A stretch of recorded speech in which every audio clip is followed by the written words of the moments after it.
Mời mọi người mình ăn đây.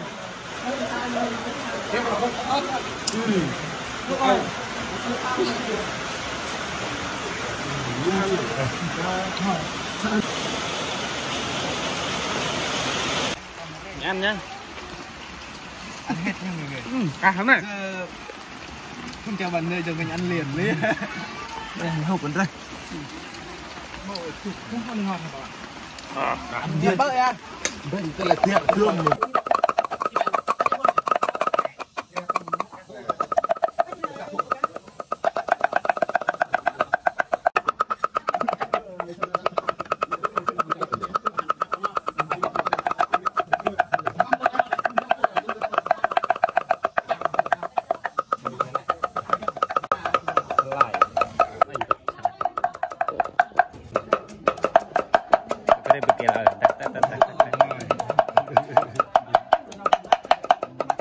Đây một hai căn hông đấy.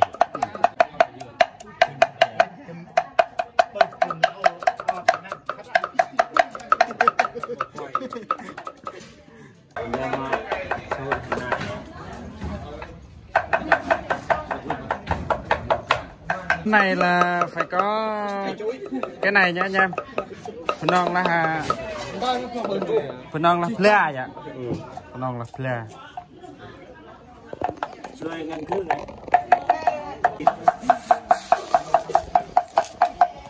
Mà rau ăn nôm này. Món này là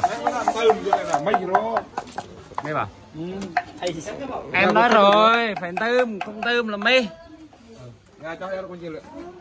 Em áp một anh món này hai em rồi coi là cái gì. Ba thu ấy, hai tươi. Xe nó chắc trong cuộc thế nào.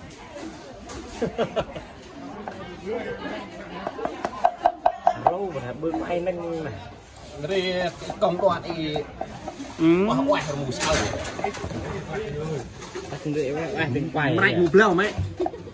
Mày lại quay mù lâu. Rau rừng từ hè.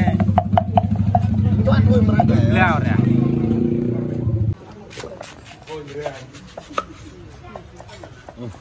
Không mà quay hôn hôn.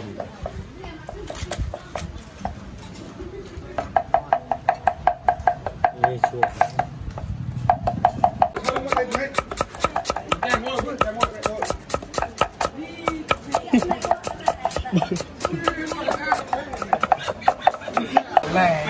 Xe đia tram đia. Sắc xong là mình ngâm đây với nước muối. Thì anh em chắc anh em biết hết rồi.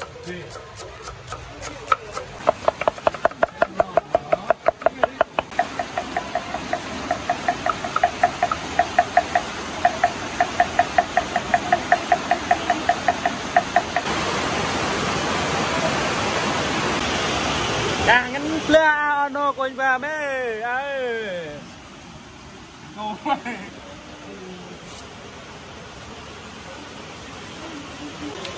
Bơ phụ lại mẹ. Con rau ya sa đã chu đâm tới ăn nôm mẹ.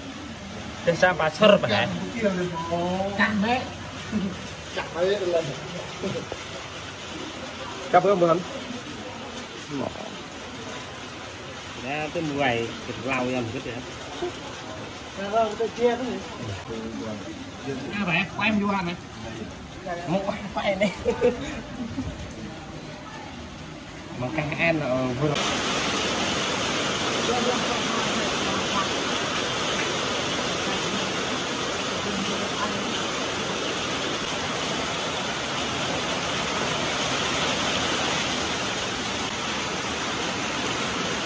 Nó chưa? Chất lượng này. Quay em tung nam rồi về. Vô tay à.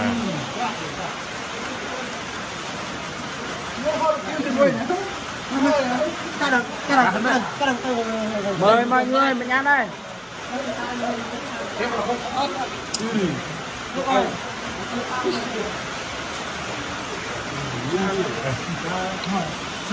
Tôi kể Còn ngọt bơi chinh gốc vậy ạ. à Ini pun luar, buat sok ya.